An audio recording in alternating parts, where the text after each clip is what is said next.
Hello, I'm Nola. It's Saturday, the 27th of June, and I'm coming to you from the Gold Coast in Australia. As I mentioned last time, these sessions are going to be about personal power firstly, and then later on I'll talk about positional power, because I think one of the biggest challenges for people is understanding how to use their power effectively. And whilst you can have positional power, at any time in your life, regardless of it being hierarchical or otherwise. But the personal power aspect is something that is totally within your control. Sometimes positional power isn't. So knowing your personal power and how to use it effectively is one of the most important things that you will ever learn.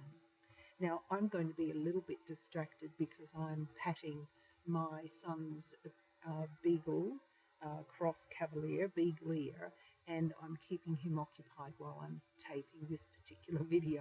So my apologies for being distracted a little during this time. He's being very patient with me. I'm babysitting for a few days. Now, personal power, I was talking with somebody yesterday about this. It's all about understanding yourself really well, and there are certain sensations that we experience while we're in dialogue with people or when we're thinking about how to manage a situation.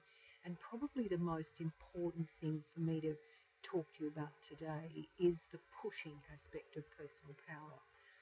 When you feel as if inside there is a rise of energy, and that feels like a negative sensation in the body, that's when you know that the personal power that you're utilizing is being harnessed in the wrong way.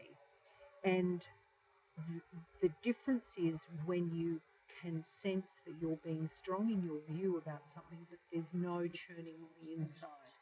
So think about that the next time you're wanting to get a point across, or you're having to advocate for your point of view. If you feel this churning sensation inside and you feel like you're having to push the opinion, then that's a negative application of power. That's your personal power that you can feel, and it's very energetic, but it's coming out in a negative way. So the impact of that, what you're saying or what you're doing or how you're feeling, is not going to be as positive as the impact if you're more gentle in your approach. With personal power, it obviously grows over time, and you can't expect a child to understand their level of power. And that's when, we start out with bullies in schoolyards because they don't even recognise what personal power is and the fact that what they're doing is wrong. They're kind of working based on ego, they're working based on perhaps they've got a lack of control over their own lives, or they're just being ugly. And people choosing to be ugly is probably one of our greatest challenges. But ultimately, when somebody's being ugly, you have to know that there's something not so good going on in their lives, and that they're dealing with stuff that they probably rather not have to deal with. So to a certain extent, we should feel sorry for people when they're ugly. But then on the flip side of that, everybody makes a choice in how they behave and their attitude towards other people. So we're all accountable for what we do and what we don't do, what we say and what we don't say. So if we choose to be ugly towards one another, that's always a choice. Now, the second thing that I want to talk to you about, and it actually comes from a conversation I had with this young colleague yesterday.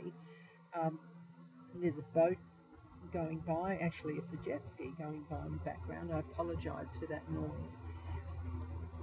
When you display confidence, you know your subject matter. You know that what you're saying is truth. You know that you've got the experience to back up the words. And you never need to step into arrogance mode.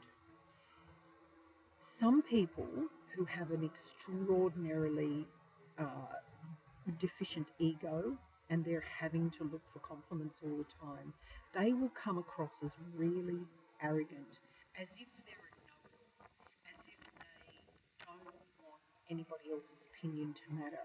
Now, we see those people and we interact with those people every day. They're out there, we can't get rid of them. They're the only ones who can change themselves and understand themselves better.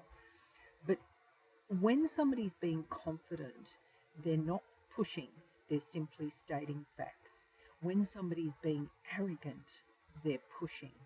And the energy inside their body is going to project a different air. And just take a note this week coming about the people that you know are being arrogant and just get a sense of the energy that they're pushing out. When you hear yourself talking about your own abilities, look inside and see if where it's coming from is an ego place or whether you're coming from simply a knowledge and an understanding and experience space. The energy that you project and the energy that you use and channel within your body will be entirely different based on the premise for that confidence. And that's where the ego and arrogance marry beautifully together. And oftentimes the person doesn't even realize that they're using their energy, their positive personal power, in a negative way. I'm going to have a couple of days more reminding my grandbaby Leah. I hope you have a wonderful week, and I'll be back with you next weekend, possibly Friday, and I'll give another longer session. So we'll look at a reflective point about personal power, and then we'll go into something that you can practice and look to identify in the following week. I hope this session has been useful for you, and I look forward to seeing you again. Bye for now.